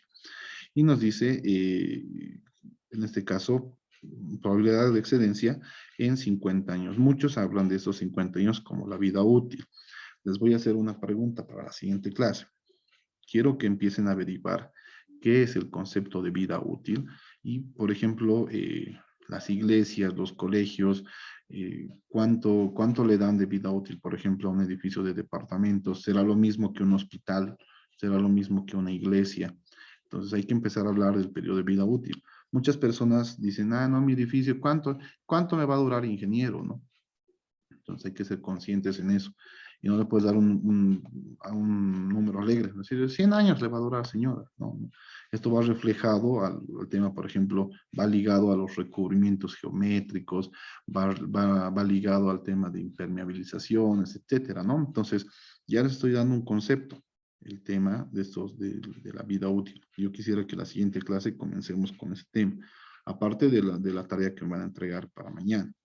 ¿Listo? Tenemos mañana hasta las 9 de la noche para que yo empiece a armar todo esto y les voy a compartir la información a todos. ¿Listo? Muy bien, entonces fíjense que acá lo importante nos dice es el PGA, ¿ya? La aceleración pico del suelo, en este caso vamos a hablar de la aceleración pico horizontal. Dice con el 10% de ser excedida, ¿no? Con el 10% de ser excedida en 50 años. Y si vemos nuevamente La Paz, digamos, aquí vamos a hacer de cuenta que está La Paz, nos dice, ah, tenemos entre 10 y 20, digamos, ¿no? Entre 10 y 20 estamos por La Paz. Muy bien. Entonces, y lo mismo pasa con el resto del país. Pero, ¿qué sucede cuando queremos cambiar este porcentaje? Decimos, ¿saben qué? Yo quisiera que este porcentaje lo modifiquemos, o sea, el 10% de que sea más superado, ¿no? Yo no quisiera llegar a eso, quisiera que el porcentaje sea menor. Entonces, aquí viene el concepto, fíjense, aquí viene ya el concepto.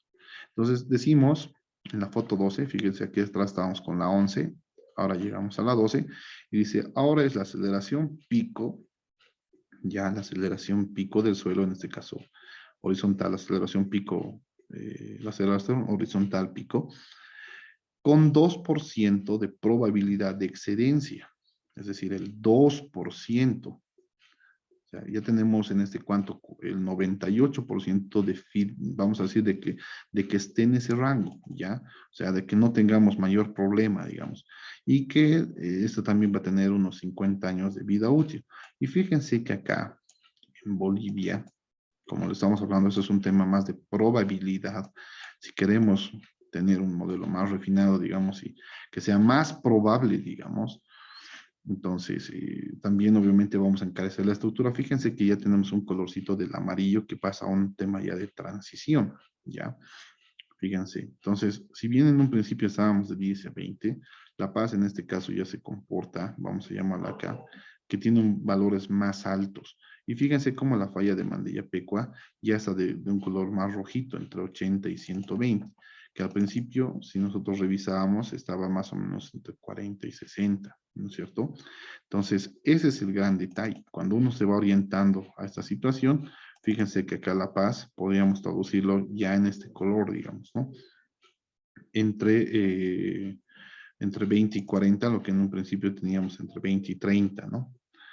Entonces aquí tenemos entre 20 y 40 y algunos tal vez dirán, no, es un poquito más naranja, ¿no? Ese es un color más naranjita, entonces podría ser entre 40 y 60. Imagínense 40 veces el tema de la gravedad, ¿no? O sea, perdón, 0.40 veces la gravedad. Entonces, esas son prácticamente lo que se conocen, estos 0.4, 0.6, son pseudoaceleraciones. Y llamamos de pseudo porque no llegan a ser la aceleración de la gravedad. Por eso te traducen 0.4, 0.5, o sea, el pseudo, dice, prácticamente es algo que estás llegando a hacer. Estás llegando a hacer la gravedad, digamos, ¿no? 0.4, 0.2 son pseudoaceleraciones. Ya, de ahí viene el término. Muchas veces se asumen terminologías, por ejemplo, para patología, términos médicos, ¿no? Por eso empezamos a hablar de patologías, que adolece tu estructura, ¿no? Y lo mismo tomamos para el tema de forense, o sea, para el tema de algunos peritajes y demás, tomamos esa terminología, por eso viene el tema de las pseudoaceleraciones. ¿Listo? Muy bien, estimados colegas, quedamos hasta acá. La siguiente sesión vamos a empezar a ver estas otras capturas que quisiera mostrarles, las voy a ordenar un poco mejor. Y les voy a compartir lo que es el tema de la bibliografía. Lo que me interesa que vayan revisando es cómo se ha confeccionado el tema de la guía boliviana de diseño sísmico. ¿Listo? Es importante empezar a revisar la guía. Fíjense que ya está prácticamente avalada por el gobierno del Estado Plurinacional de Bolivia. Obras, ya que es el Ministerio de Obras Públicas, Servicios y Viviendas, la Sociedad de Ingenieros de Bolivia y el Colegio de Ingenieros Civiles de Bolivia, es decir, la SIC. ¿Listo? Entonces, esto ya tienen ustedes en su mano, vayan leyéndolo. Es una guía boliviana de diseño sísmico y eso es lo importante, ¿ya? Vamos a terminar esta clase con lo siguiente. Los créditos van dados, obviamente, al ministerio, al viceministerio, a la dirección, a la unidad, y la elaboración de la guía boliviana de diseño sísmico es a un comité, el comité técnico conformado por instituciones públicas y privadas, donde se destacan a dos personas, el presidente de este comité, que es el ingeniero Rolando Javier Grande Gómez, secretario técnico, que es el arquitecto Willy Porfirio Calizaya Quispecaguán. ¿Listo? Entonces, fíjense que acá está el tema de la lista del comité. Aquí salen los nombres de muchos de los ingenieros. Fíjense, como decíamos, entidades públicas y privadas. Entonces, acá, por ejemplo, vamos a hacer, por ejemplo, mención del ingeniero Gonzalo Antonio Fernández Marañón, que es parte del Observatorio de San Calixto, lo mismo que el ingeniero Walter Enrique Arcelosa, ¿no? Entonces, aquí podemos ver igual, a ver, a algunas personas que conozco, parte de la Facultad Nacional de Ingeniería de la UTO, por ejemplo, el ingeniero Álvaro Quisbert, que es un colega igual muy querido, al ingeniero Trujillo de la Universidad Mayor de San Andrés. Entonces, aquí ven la lista de todas las personas que han participado, ¿no? Un colega que ahora es es el presidente de la Sociedad de Ingenieros de Bolivia, es el ingeniero Alberto Gutiérrez. Entonces, existen el ingeniero Patrick Putman, ¿no? Que ha sido parte de la Sociedad de Ingenieros de Bolivia, de la Departamental La Paz, que ha sido la entidad que lo ha invitado, ¿no? Entonces ha ido por La Paz. Entonces acá están todos los ingenieros que han formado parte. Es bueno sentirse orgulloso, formar parte de un comité del cual pueden sacar buenos frutos, ¿no? Aquí hay varios ingenieros destacados.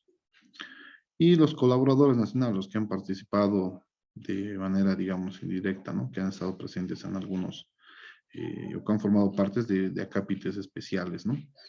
Entonces, esto es súper importante ver los colaboradores. De hecho, yo estoy viendo la posibilidad de poder acoplar a la parte de un diseño sísmico orientado al tema de puentes, por ejemplo. Por eso tiene más relación mi tesis.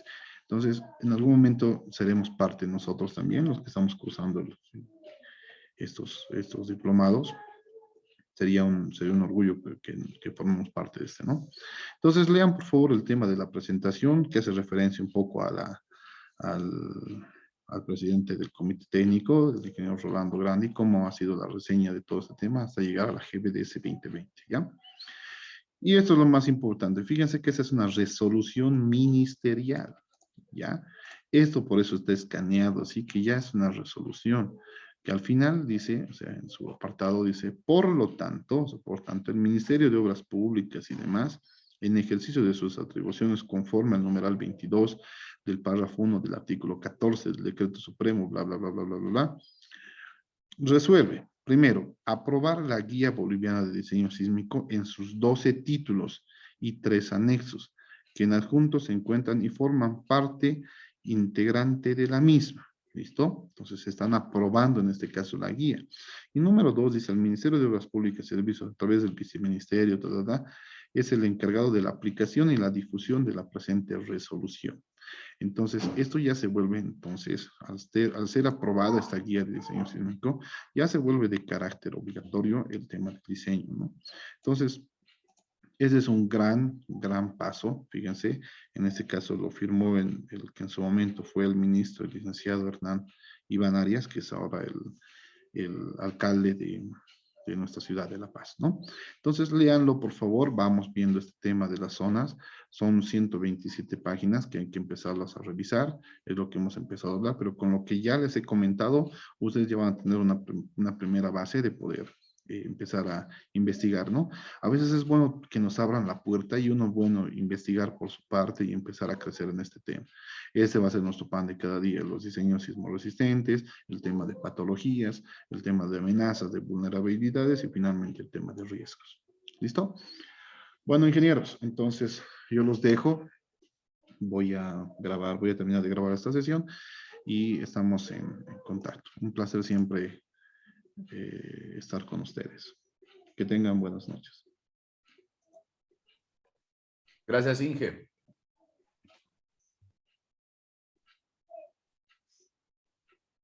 Gracias, ingeniero. Por favor, si es que nos podría mandar los papers y los artículos para que los traduzcamos para la tarea de mañana.